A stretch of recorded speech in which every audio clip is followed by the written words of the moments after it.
आज 2077 साल कार्तिक 25 गते मंगलबार काठमाडौँमा रेडियो एनआरएन 99.1 देशभर विभिन्न एफएम र संसारभर रेडियो एनआरएन.com मार्फत प्रसारण भइरहेको नेपाली रेडियो नेटवर्कको नेपाली खबरमा सरोज कोइराला र गोमा परियारको नमस्कार। कोरोना परीक्षण र उपचार अब निःशुल्क। लन्डनमा कोभिड विरुद्धको खोपमा सफलता। काठमाडौँ उपत्यकामा संक्रमित 90,000 नाघे। नेकपामा प्रधानमन्त्री एवं अध्यक्ष ओली अप्ठ्यारोमा बैठक राख्ने कुरालाई प्रतिष्ठाको विषय नबनाउन नेकपा केन्द्रीय अनुशासन आयोगको सुझाव। केरुङ काठमाडौँ रेलमार्ग डीपीआर बनाउन प्रस्ताव गर्ने तयारी लगायतका खबर आजका पत्र पत्रिकाको अघिल्लो पृष्ठमा छापिएका छन्। नागरिक दैनिकमा छापिएको आमालाई खाना शिशुलाई नाना शीर्षकको खबरलाई हामीले आजको खास खबर बनाएका छौं। धनकुटाको 24 गाउँपालिकाले आमालाई खाना शिशुलाई नाना कार्यक्रम शुरू गरेको छ। गाउँपालिकाको चालु आर्थिक वर्षको स्वीकृत वार्षिक कार्यक्रम अन्तर्गत यस वर्षदेखि सो कार्यक्रम सञ्चालन गरिएको हो। गाउँपालिकाका 8वटै ओडामा शुरू गरिएको यो कार्यक्रम निरन्तर सञ्चालन हुने भएको छ। 24 गाउँपालिका 1, 2 र 3 का विभिन्न परिवारमा गएर सुत्केरी आमालाई खाना र नवजात शिशुलाई नाना वितरण गरी अभियान शुरू गरिएको गाउँपालिकाले जनाएको छ। गाउँपालिकाका अध्यक्ष खजिन्द्र राई, उपाध्यक्ष यज्ञकुमारी रुचाल, सम्बन्धित ओडाका ओडाध्यक्ष सुतले सुत्केरी आमालाई चामल, तेल, मसला, सेनिटरी प्याड र नवजात शिशुलाई न्यानो कपडा हस्तान्तरण गरेका हुन्। अभियान अन्तर्गत सुत्केरी आमालाई खाना शिशुलाई नाना वितरण गर्न जाने कार्यक्रममा स्वास्थ्यकर्मी पनि सहभागी हुने गरेको अध्यक्ष राईले बताएका छन्। स्वास्थ्यकर्मीले सुत्केरी महिला र उनको परिवारलाई प्रत्यक्ष भेटेर सुत्केरी महिलाले आफू र बच्चाको स्वास्थ्यको विषयमा ध्यान दिनुपर्ने विषयमा सहजीकरण गर्ने गर्दछन्। अहिले पनि स्वास्थ्य सम्बन्धी सामान्य जानकारी नभएकाले गाउँमा धेरै आमा बच्चाहरूले अनाहकमा ज्यान गुमाउनु पर्ने बाध्यता रहेको छ। साथै कतिपयले कुपोषणको शिकारमा बस्नुपर्ने अवस्था रहेको डाक्टरहरूको भनाइ छ। नेपाली रेडियो नेटवर्कको नेपाली खबरमा अब पहिलो पृष्ठका खबर। कान्तिपुर दैनिकले कोरोना परीक्षण र उपचार अब निःशुल्क शीर्षकमा खबर छापेको छ। मन्त्रीको आधा तलब कोरोना कोषमा, भ्याक्सिन ल्याउन समिति भन्दै कान्तिपुर दैनिक अगाडि लेख्छ। चौतर्फी आलोचना र दबावपछि सरकारले कोभिड-19 संक्रमितको परीक्षण र उपचार निःशुल्क गर्ने निर्णय गरेको छ। मन्त्री परिषदले सोमबार उक्त निर्णय गर्दै यस सम्बन्धी तयारी गर्न स्वास्थ्य तथा जनसङ्ख्या मन्त्रालयलाई निर्देशन समेत दिएको एक मन्त्रीले जानकारी दिए। प्रस्ताव स्वास्थ्य मन्त्रालयले गरेको हो। परीक्षण र उपचार निःशुल्क गर्ने सम्बन्धी विस्तृत खाका तयार पारी उसैले सर्वसाधारणलाई जानकारी गराउनेछ, ती मन्त्रीले भने। कोरोना भाइरसको परीक्षण र उपचार निःशुल्क गर्न सर्वोच्च अदालतले सरकारलाई आदेश दिएको थियो। सरकारले भने सबै नागरिकको निःशुल्क परीक्षण र उपचार गर्न नसकिने भन्दै सर्वोच्चको फैसलामाथि पुनरावलोकन निवेदन दिएको थियो। सर्वोच्चले फैसला पुनरावलोकन नगर्ने निर्णय सुनाइसकेको छ। यसबीचमा अदालतको आदेश कार्यान्वयन नगरेको भन्दै स्वास्थ्य मन्त्री भानुभक्त ढकाललाई विपक्षी बनाई अवहेलना मुद्दा समेत दर्ता भएको थियो। संसदको शिक्षा तथा स्वास्थ्य समितिले पनि संक्रमितको परीक्षण तथा उपचार निःशुल्क गर्न सरकारलाई निर्देशन दिएको थियो। यता राजधानी दैनिकमा खबर छ। उपत्यका थप जोखिममा, काठमाडौँ उपत्यकामा संक्रमित 90,000 नाघे शीर्षकमा काठमाडौँ उपत्यका कोरोना भाइरस संक्रमणको दृष्टिले थप जोखिम बन्दै गएको छ। उपत्यकामा दिन प्रतिदिन संक्रमितको संख्या बढ्दो क्रममा रहेको छ। कोरोना भाइरस संक्रमितको संख्या उपत्यकामा 90,000 नाघेको छ। हालसम्म काठमाडौँ, ललितपुर र भक्तपुरमा गरी 90,155 जनामा संक्रमण पुष्टि भइसकेको छ। मुख्यतः बाक्लो बस्ती, भौतिक दूरी कायम नहुनु, कन्ट्याक्ट ट्रेसिङ पर्याप्त मात्रामा नहुनु लगायतका कारण जोखिम बढेको स्वास्थ्य विज्ञहरूको भनाइ छ। जनस्वास्थ्य विज्ञ डाक्टर रविन्द्र पाण्डेले व्यक्ति बीच भौतिक दूरी कायम हुनै छाडेको बताएका छन्। उनले भने जोखिम झन बढ्दैछ, तर भौतिक दूरी कायम हुन सकेको छैन। किनबेचदेखि यात्रा गर्दा पनि हेलचेक्राइ गरिएको देखिन्छ। स्वास्थ्य तथा जनसङ्ख्या मन्त्रालयका अनुसार काठमाडौँमा 73,203, ललितपुरमा 10,354 र भक्तपुरमा 6,598 जना संक्रमित भएका छन्। यता कोरोना खोप तयार शीर्षकमा अन्नपूर्ण पोस्टले खबर छापेको छ। बेलायती उत्पादकले कोरोना भाइरस विरुद्ध पहिलो प्रभावकारी खोप तयार भएको सोमबार घोषणा गरेका छन्। विश्वलाई तहस नहस बनाइरहेको यो भाइरस नियन्त्रणको उपाय निकालेको दावी गर्दै त्यहाँका वैज्ञानिकले विज्ञान र मानवताका लागि महान दिन भनेका छन्। उक्त खोप लगाएका मध्ये 90% भन्दा बढीलाई सुरक्षा प्रदान गर्ने प्रारम्भिक अनुसन्धानले देखाएको छ। खोपको विकास गर्ने कम्पनीहरू फाइजर र बायोएनटेकले तयार पारेका खोप 6 देशका 43,500 जनामा परीक्षण गरिएको थियो। त्यसले प्रभावकारी काम गरेको थियो। सुरक्षा सम्बन्धी कुनै किसिमको समस्या आएको थिएन। ती कम्पनी सक्दो छिटो खोपलाई विश्व बजारमा पुर्याउन चाहन्छन्। त्यसका लागि यो महिना अर्थात् नोभेम्बर अन्त्यसम्म यसको प्रयोगका लागि आवश्यक अनुमति पाउन आवेदन दिने योजना बनाएका छन्। यो खबरसँगै विभिन्न प्रतिक्रिया आएका छन्। केहीले यो सुनेपछि आफू प्रसन्न भएको बताएका छन्। केहीले आगामी वसन्त ऋतुसम्म विश्वको जनजीवन सामान्य भइसक्ने आशा व्यक्त गरेका छन्।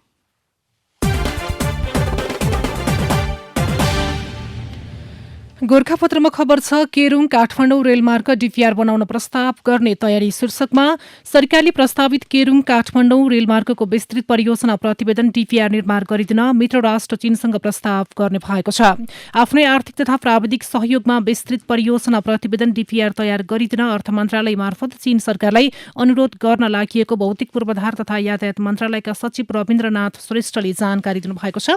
नेपाल र चीन बीचको मित्रताको प्रतीकका रूपमा लिएको सो रेलमार्गको निर्माण अनुदान सहयोगमा नै गर्न नेपालले चीनलाई आग्रह गर्दै आए पनि डीपीआर निर्माणका लागि नेपालले अहिलेसम्म औपचारिक प्रस्ताव गरेको थिएन। बहुचर्चित केरुङ काठमाडौँ रेलमार्ग निर्माणलाई अगाडि बढाउन डीपीआर तयार गर्न रेल विभागबाट आएको प्रस्ताव अर्थ मन्त्रालयमा रहेको वैदेशिक समन्वय महाशाखामा पठाइएको छ।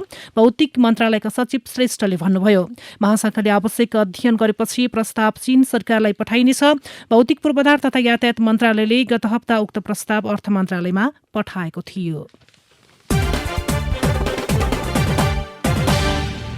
नागरिक दैनिकले अप्ठ्यारोमा ओली शीर्षकमा पहिलो पृष्ठमा खबर छापेको छ। नेपाल कम्युनिस्ट पार्टी नेकपाका अध्यक्ष एवं प्रधानमन्त्री केपी शर्मा ओली पार्टी सचिवालयको बैठक टार्दै जाँदा आफै अप्ठ्यारोमा परेका छन्। कार्यकारी अध्यक्ष पुष्पकमल दाहाल सहित 5 नेताले 2 दिनभित्र सचिवालय बैठक राख्न शनिबार अल्टिमेटम दिएका थिए। तर ओलीले बैठक बोलाउनुको साटो नेताहरूलाई बालुवाटार बोलाएर छलफल गर्दै आएका छन्। पार्टीमा देखिएको विवाद समाधान गर्न शीर्ष नेताका साथै पूर्व माओवादी समूहका नेताहरूले सचिवालय बैठक तत्कालै बोलाउन आग्रह गरिसकेका छन्। यसअघि प्रधानमन्त्री ओलीप्रति सहानुभूति राख्ने नेताहरूले समेत बैठकबाटै समस्याको समाधान खोज्न आग्रह गर्न थालेका छन्। केही समयअघि ओलीप्रति सहानुभूति राखेका र पूर्व माओवादी खेमाका नेताहरूले पनि बैठक राखेर विवाद अन्त्य गर्न दबाव दिँदा प्रधानमन्त्री झन अप्ठ्यारोमा परेका छन्, नेकपा उच्च स्रोतले बताएको छ। यता हिमालय टाइम्समा छापिएको छ, नेकपा केन्द्रीय अनुशासन आयोगको नेतृत्व सुझाव बैठक राख्ने कुरोलाई प्रतिष्ठाको विषय नबनाऊ शीर्षकमा नेकपाको केन्द्रीय अनुशासन आयोगले नेतृत्वलाई अविलम्ब बैठक डाकेर पार्टीभित्र बढ्दै गइरहेको विवाद समाधान गर्न सुझाव दिएको छ। आयोगका अध्यक्ष अमृत कुमार बोहराले सोमबार प्रेस विज्ञप्ति जारी गरेर पार्टी नेतृत्वलाई विवाद समाधानका लागि बैठक बोलाउन र बैठक बोलाउने विषयलाई प्रतिष्ठाको विषय नबनाउन आग्रह गर्नुभएको हो। कमरेडहरू जति सकिन्छ चाँडो पार्टीको बैठक राखौं, बैठक राख्ने विषयलाई कुनै प्रतिष्ठाको विषय नबनाऊ, उहाँले विज्ञप्ति मार्फत भन्नुभएको छ। पार्टी एकताका बाँकी सबै कामहरू छिटो पूरा गर्दै पार्टी एकता प्रक्रियालाई दिगो र सुदृढ पार्न केन्द्रदेखि आधारभूत तहसम्मका पार्टीका सबै शक्तिलाई वैचारिक र संगठनात्मक रूपमा एकताबद्ध बनाऊ। उहाँले पार्टीमा देखिएका अनुशासन र पद्धतिहीनता र गुटबन्दी र अराजकता, कम्युनिष्ट आचरणमा विचलन जस्ता विकृति र विसङ्गतिलाई सघन वैचारिक संघर्षद्वारा परास्त गर्नुपर्नेमा जोड समेत दिनुभएको छ। सत्तासीन नेकपाको आन्तरिक विवादको छाया संसदीय समितिमा देखिएको छ। प्रतिनिधि सभाको राज्य व्यवस्था तथा सुशासन समितिको सोमबारको बैठकमा पार्टीको आन्तरिक समीकरण अनुसार नेकपाका सांसदहरू विभाजित भएर प्रस्तुत भएका हुन्। एकरूपता ल्याउन भन्दै देशको नाम नेपाल मात्र राख्ने सरकारको निर्णयको पक्षमा प्रधानमन्त्री एवं नेकपा अध्यक्ष केपी शर्मा ओली पक्षधर सांसदहरू उभिए। अर्का अध्यक्ष पुष्पकमल दाहाल र वरिष्ठ नेता माधव कुमार नेपाल पक्षधर नेता त्यसको विपक्षमा रहे। दाहाल र नेपाल पक्षधर सांसदहरूको बलमा समितिले देशको नाम नेपाल मात्र राख्ने सरकारको निर्णय कार्यान्वयन नगर्न निर्देशन दिएको छ। पार्टी विवादको छाया संसदमा पनि अन्नपूर्ण पोस्टले यो खबर छापेको हो।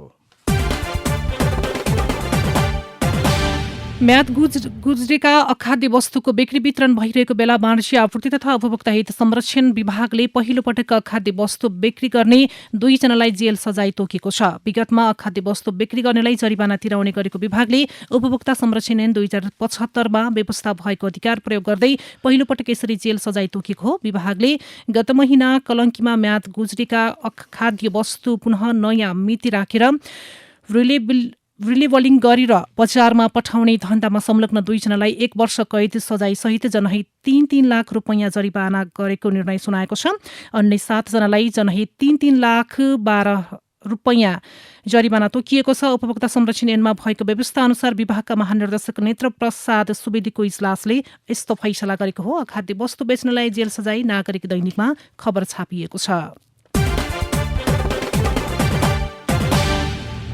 दुई देशबीच चिसिएको सम्बन्ध सुधारको वार्ता श्रृङ्खला अन्तर्गत भारतीय विदेश सचिव हर्षवर्धन श्रृङ्गला काठमाडौँ आउने भएका छन्। भारतीय सेनाध्यक्ष र गुप्तचर प्रमुखको भ्रमण लगत्तै नेपाल भारत सचिव स्तरीय वार्ताको टुङ्गो लागेको हो।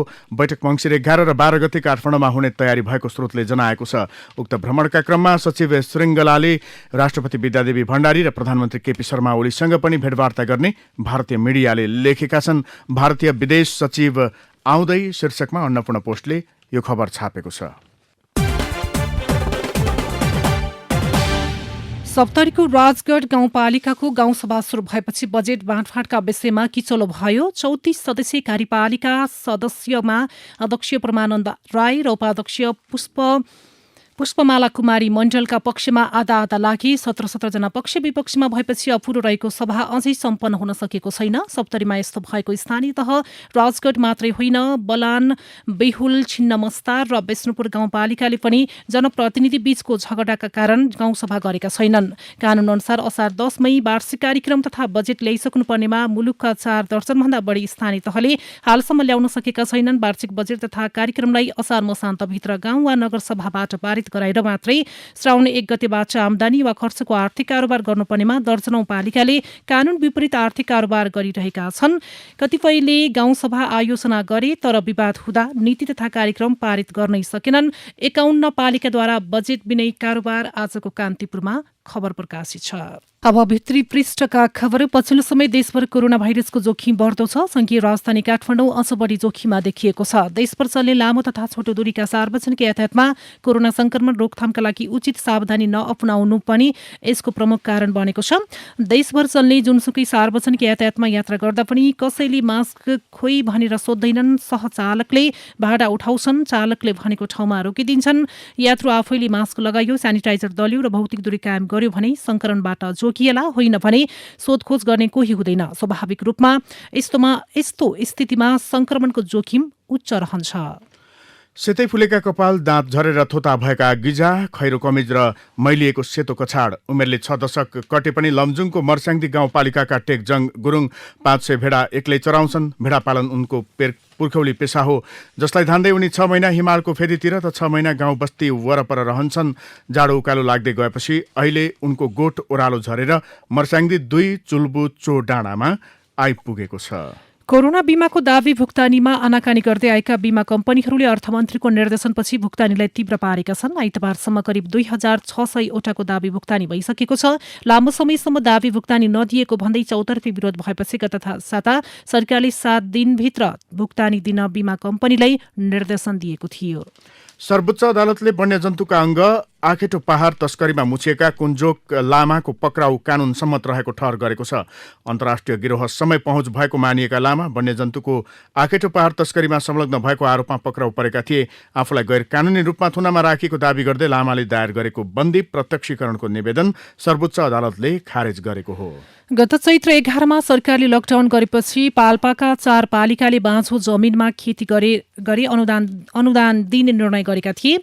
रामपुर नगरपालिका, रैनादेवी, छहरा, पूर्व खोला र माथागढी गाउँपालिकाले यस्तो निर्णय गरेका हुन्। सोही अनुसार बाँझो जग्गाको उपयोग गर्ने किसानलाई नगद अनुदान दिएको छ। बाँझो जग्गामा अन्नबाली र फलफूल लगाउने किसानलाई त्यहाँको रैनादेवी, छहरा गाउँपालिकाले नगद अनुदान दिएको छ।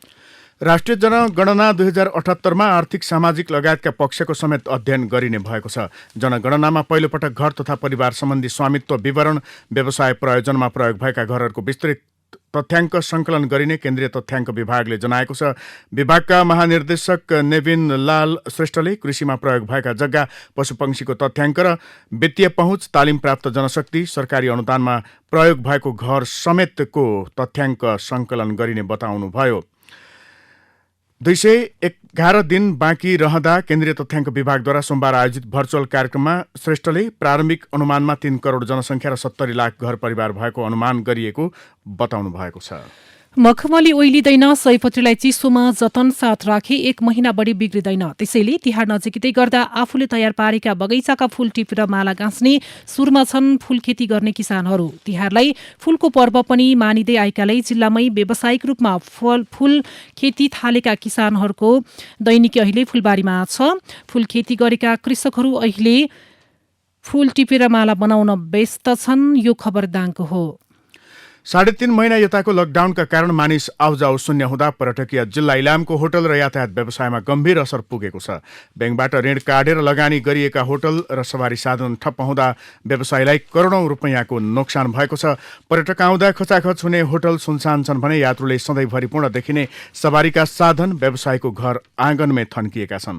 व्यवसाय नचल्दा एक क्षेत्रमा आश्रित हजारौंको रोजगारी समेत गुमेको छ। कतिपय कामदार गरिआएको कामबाट पलायन भइसकेका छन्। मुखमा आउँदै गरेको पर्यटन वर्ष सन् 2020लाई लक्षित गरी खुलेका होटलको लगानी डुबेको छ। होटल व्यवसायीका अनुसार पर्यटन वर्ष लक्षित गरेर मात्रै पनि जिल्लाका होटलमा 30 करोड रुपैयाँ नयाँ लगानी थपिएको थियो। तर निर्माण नसकिँदै लकडाउन भएपछि होटलहरूले उठ्नै नसक्ने गरी घाटा खानु परेको व्यवसायीको गुनासो छ। रासायनिक मल नपाएपछि कैलालीका अधिकांश किसानले गहुँ छर्न सकेका छैनन्। मलको चरम अभावका कारण उनीहरूले बेलैमा गहुँ छर्न नसकेका हुन्। मलको आशमा गहुँ छर्न ढिलो भइसकेको कैलाली गाउँपालिका 2 बसौटीका कृषक लक्ष्मीनारायण चौधरीले बताउनुभयो।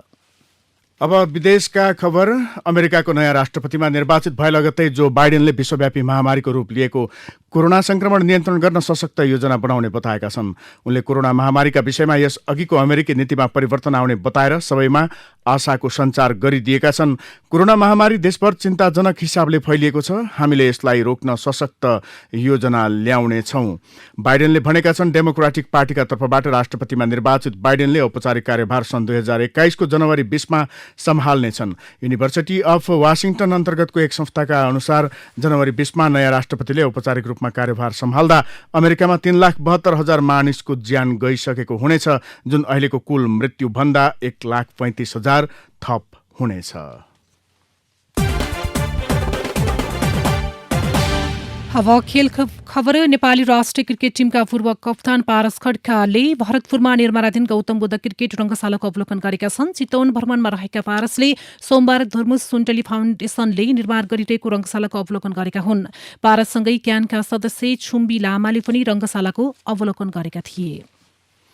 अब विचार विश्लेषणको पालो। अनुदार शासकलाई अमेरिकी पाठ शीर्षकमा विनोद न्यौपानेको विचार आजको अन्नपूर्ण पोस्टमा छापिएको छ।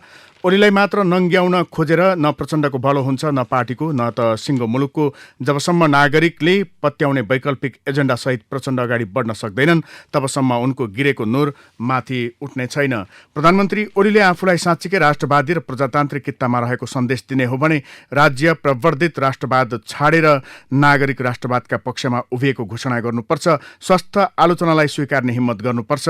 संसदको बैठक आह्वान गरेर अबको विकल्प सहित नागरिक हित र मुलुकको स्वाभिमानलाई पहिलो शर्त बनाएर मेलमिलापको नयाँ नीति अख्तियार गर्नुपर्छ। कमी कमजोरी प्रति आत्मालोचना गर्दै उत्पन्न समस्याको समाधान खोज्ने जिम्मा संसदलाई दिने घोषणा मात्र गर्ने हो भने ओलीको गिर्दो साखले फेरि उचाइ लिनेछ। यता अन्नपूर्णमा नारायण भट्टराई लेख्नुहुन्छ। रोजगारमूलक शिक्षाको चाहना शीर्षकमा श्रेष्ठ भाषाशैली प्रयोग गरेर बिना पूर्वाग्रह छिटो छरितो काम गर्न सक्ने जनशक्ति उत्पादन गर्न हामीलाई अमेरिकन मोडेलका सिटी कलेजहरूको आवश्यकता छ। सिटी कलेजहरूले कम शुल्कमा गुणस्तरीय शिक्षा प्रदान गर्छन्। विश्वविद्यालयमा तिर्नुपर्ने शुल्कको आधारमा कम पैसामा विद्यार्थीले स्नातक तहको पहिलो 2 वर्ष पूरा गर्न सक्छन्, जसले गर्दा परिवारको ठूलो आर्थिक दायित्व कम हुन्छ। यस्ता सामुदायिक सिटी कलेजहरू धेरैजसो घरबाटै पढ्न सकिने भएकाले विद्यार्थीले कोठा भाडा तथा खानामा पनि फाल्तु खर्च गर्नु पर्दैन।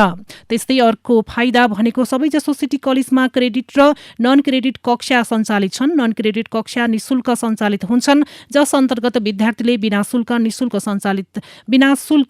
अङ्ग्रेजी, कम्प्युटर तथा अन्य विषय पढ्न सक्छन्। त्यसका अलावा विभिन्न छात्रवृत्तिका अवसर पनि उपलब्ध छन्। सीमान्तकृत वर्गको सेवा गर्ने भएकाले यस्ता सिटी कलेज सरकारी प्राथमिकतामा पर्ने गर्छन्, त्यसकारण पनि ती कलेज सुपथ हुन सकेका हुन्। वित्तीय संहितामा अनुदानको औचित्य शीर्षकमा खिमलाल देवकोटाको विचार कान्तिपुर दैनिकले छापेको छ। जहाँ धेरै मानिस बस्छन् र धेरै गरिब छन् त्यस्ता स्थानमा प्रति व्यक्ति अनुदान बढी चाहिन्छ। ठूलो भूगोल भएको ठाउँमा प्रति वर्ग किलोमिटर अनुदान धेरै आवश्यक पर्दछ। हामी कहाँ भूगोलको कुरा गर्दा तराई मधेसका पक्षधरहरू ठुस्कने र जनसङ्ख्याको कुरा गर्दा पहाड हिमालका पक्षधरहरू तर्सने जुन संस्कार छ त्यसको मिलन बिन्दुलाई पनि अनुदान वितरणमा ख्याल गर्न त्यत्तिकै जरुरी छ। यस्तै अन्नपूर्णमा मृत्यु संस्कार छोट्याउँ शीर्षकमा छ। राणा प्रधानमन्त्री चन्द्र शमशेर आँटिला थिए। उनले नयाँ ऐन कानून तर्जुमा गरी तत्कालीन समाजमा जरा गाडेर बसेका अमानवीय चलन सती प्रथा उन्मूलन गरे। पतिको मृत्यु पश्चात पत्नीहरू पनि सँगै चितामा डढेर मर्नुपर्ने वा मारिने संस्कार इतिहासको कालखण्डमा हाम्रै पिता पुर्खाले धर्म र संस्कृतिका नाममा प्रचलनमा ल्याएको भए पनि त्यो प्रथा कुनै पनि मानेमा मानवीय थिएन। इतिहासको कालखण्डदेखि नै मानिसले अनेक प्रकारका चाल चलन र संस्कृति विकास गरेर तिनलाई समय क्रममा परिमार्जन पनि गर्दै आए। आजको 21औं शताब्दीको वैज्ञानिक युगमा पढे लेखेका र देश विदेश देखेका आधुनिक समाजका मान्छेले निश्चितै रूपमा ऐतिहासिक कालखण्डदेखि प्रचलनमा आइरहेका संस्कारको विश्लेषण अध्ययन गर्न र आवश्यकता र परिस्थिति अनुसार परिमार्जन गर्दै जान जरुरी छ। अन्नपूर्ण पोस्टमा छापिएको यो पाठक मञ्चसँगै अहिलेको नेपाली खबर यति नै। नेपाली रेडियो नेटवर्कमा यसपछि पत्रकार ऋषि धमलाको साथमा नेपाली बहस सुन्न सक्नुहुनेछ। नेपाली रेडियो नेटवर्क सुन्दै गर्नुहोला।